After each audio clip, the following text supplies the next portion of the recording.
नमस्कार दोस्तों, मैं हूं दीपक पत्थे और आप देख रहे हैं प्रदेश की आवाज। तो आइए बात करते हैं आज की कुछ खास खबरों की।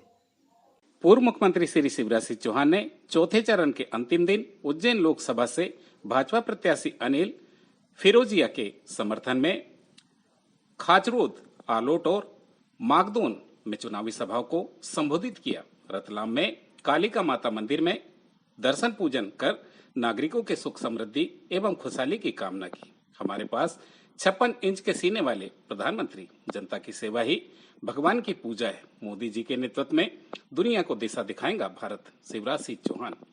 पूर्व मुख्यमंत्री शिवराज सिंह चौहान ने लोकसभा चुनाव के चौथे चरण के प्रचार के अंतिम दिन उज्जैन लोकसभा क्षेत्र में चुनाव प्रचार किया। पूर्व मुख्यमंत्री ने उज्जैन लोकसभा से भाजपा प्रत्याशी अनिल फिरोजिया के समर्थन में खाचरोद, आलोट और माकरोद में रोड शो कर चुनावी सभाओं को संबोधित किया। चुनाव प्रचार शुरू करने से पहले पूर्व मुख्यमंत्री ने रतलाम स्थित कालिका माता मंदिर में दर्शन पूजन कर नागरिकों के सुख समृद्धि एवं खुशहाली की कामना की। पूर्व सीएम ने मीडिया से चर्चा में कहा कि कालिका माता मंदिर में दर्शन कर आदरणीय प्रधानमंत्री श्री नरेंद्र मोदी जी को पुनः देश का प्रधानमंत्री बनाने की प्रार्थना की है। उन्होंने कहा कि जनमानस भारतीय जनता पार्टी के पक्ष में है। मुझे पूर्ण विश्वास है कि हम भारी बहुमत से सभी 29 सीटें जीतने वाले हैं। पूर्व मुख्यमंत्री ने प्रतिदिन पौधारोपण के संकल्प के क्रम में रतलाम में पौधारोपण भी किया। इस दौरान पूर्व मुख्यमंत्री ने कहा कि हम भारतीय जनता पार्टी में दो ही उद्देश्यों से हैं, पहला देश की सेवा और दूसरा जनता की सेवा। एक ही संकल्प है, जनता का विकास और कल्याण। मैंने पहले विधायक, सांसद और फिर मुख्यमंत्री के रूप में आपकी सेवा करने का प्रयास किया। मेरे लिए जनता की सेवा ही भगवान की पूजा है। मैं अंतिम सांस तक जनता कल्याण के लिए काम करता रहूंगा। पूर्व मुख्यमंत्री ने कहा कि कांग्रेस के नेता कहते हैं कि पाकिस्तान के पास परमाणु बम है। मैं कहना चाहता हूं कि हमारे पास 56 इंच के सीने वाले प्रधानमंत्री हैं। भारत आज दबने झुकने और रुकने वाला नहीं है। हम विश्व के कल्याण में विश्वास रखते हैं।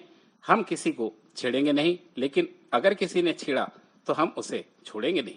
पूर्व मुख्यमंत्री शिवराज सिंह चौहान ने कहा कि भारतीय जनता पार्टी का तो तय है कि जीतने के बाद प्रधानमंत्री श्री नरेंद्र मोदी जी ही प्रधानमंत्री बनेंगे, लेकिन कांग्रेस और ईडी गठबंधन वाले बताएं कि आखिर उनका प्रधानमंत्री कौन है। कभी कहते हैं कि बाद में तय करेंगे, कभी कहते हैं बारी बारी से बन जाएंगे।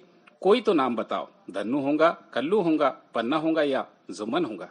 अब गर्मियों में हटा मटका खरीदने बाजार जाते हैं तो देख कर लेते हैं कहीं से फूटा तो नहीं। सब्जियों को भी देख कर लेते हैं कहीं खराब तो नहीं। तो जब हम प्रधानमंत्री का चुनेंगे तो देखभाल कर ही चुनेंगे। इसलिए भाजपा को रिकॉर्ड मतों से जिताना है और प्रधानमंत्री मोदी जी को तीसरी बार देश का प्रधानमंत्री बनाना है। पूर्व मुख्यमंत्री ने कहा कि बहनों का विकास और कल्याण मेरे जीवन का मिशन है। हम बेटियों की तकलीफ और दुख दर्द मैंने बचपन से देखा था और तभी से मन में संकल्प था कि बहन बेटियों के जीवन में रोशनी लाना है। मैं जब सांसद था तो बेटियों की शादी करवाता था, लेकिन अकेले ज्यादा काम नहीं कर सकते।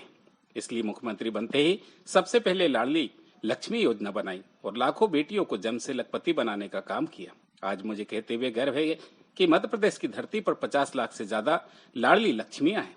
इसके बाद कन्या विवाह योजना लाई और लाखों बेटियों की निकाह और शादी करवाई। इसके बाद बहनों के लिए कुछ करने का अवसर मिला और लाडली बहना योजना बनाकर एक झटके में 1,32,00,000 बहनों के खाते में पैसे डाले। लाडली बहना योजना ने तो बहनों के जीवन में क्रांतिकारी बदलाव लाया है। अब ये सफर यही नहीं थमेगा। प्रधानमंत्री मोदी जी ने कहा है कि बहनों को लखपति बनाना है, इसलिए अब बहनों को लखपति दीदी बनाने का अभियान चलाया है।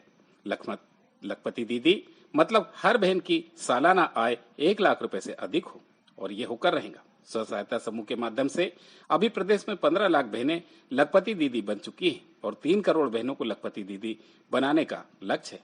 पूर्व मुख्यमंत्री श्री शिवराज सिंह चौहान ने कहा कि मोदी जी के नेतृत्व में एक गौरवशाली, वैभवशाली, शक्तिशाली, संपन्न और समृद्ध भारत का निर्माण हो रहा है। कांग्रेस की सरकार में दुनिया में कहीं भी भारत का मान सम्मान नहीं होता था। भारत को घपले घोटालों के देश कहा जाता था, लेकिन 2014 के बाद दुनिया भर में भारत का डंका बजा है। दुनिया के कोने कोने में मोदी मोदी के नारे लगे हैं। यह सम्मान केवल मोदी जी का नहीं बल्कि 140 करोड़ भारतवासियों का सम्मान है। प्रदेश की आवाज के लिए दीपक बर्थे की रिपोर्ट। मैं इस जनता को, मेरी लाडली बहनों को, मेरे